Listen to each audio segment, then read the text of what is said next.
Pumalo sa mahigit $126 kada bariles ang presyo ng Brent crude nitong Huwebes matapos lumabas ang mga ulat na posibleng magtagal ng ilang buwan ang US blockade sa mga daungan ng Iran. Ito na ang pinakamataas na presyong naitala sa mula noong 2022. Ang pagtaas ay direktang iniuugnay sa patuloy na pagsasara ng Strait of Hormuz.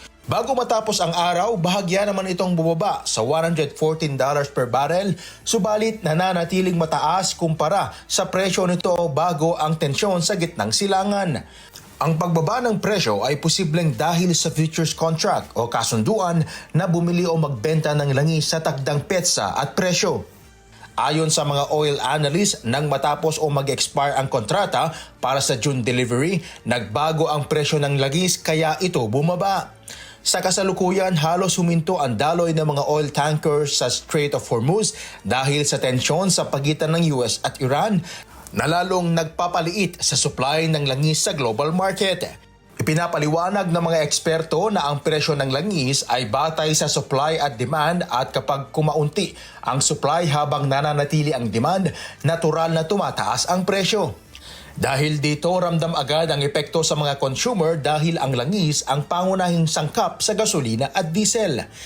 Sa ilang bansa, tumaas na ang presyo ng petrolyo sa mga gasolinahan na nagdudulot ng mas mahal na pamasahe, mas mataas na singil sa transportasyon at pagtaas ng presyo ng mga bilihin. Halimbawa, sa United Kingdom, umakyat sa 157 pence kada litro ang presyo ng petrol na mas mataas ng 24 pence bago magsimula ang digmaan. Habang ang diesel ay umakyat sa 188.5 pence kada litro na mas mataas ng 46 pence.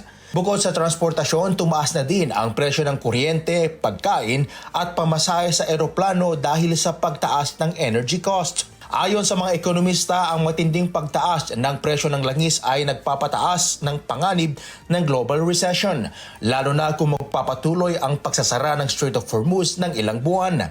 May mga pagsusuri na nagsasabing posibleng magkaroon ng malawakang pagbagal ng ekonomiya kung magpapatuloy ang krisis ng 3 buwan o higit pa.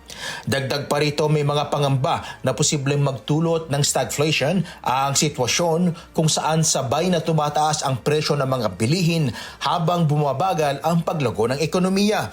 Sa pinakamatinding senaryo, may mga babala na posibleng umabot sa $147 o kahit $200 kada bariles ang presyo ng langis kung lalong lalala ang krisis sa Middle East.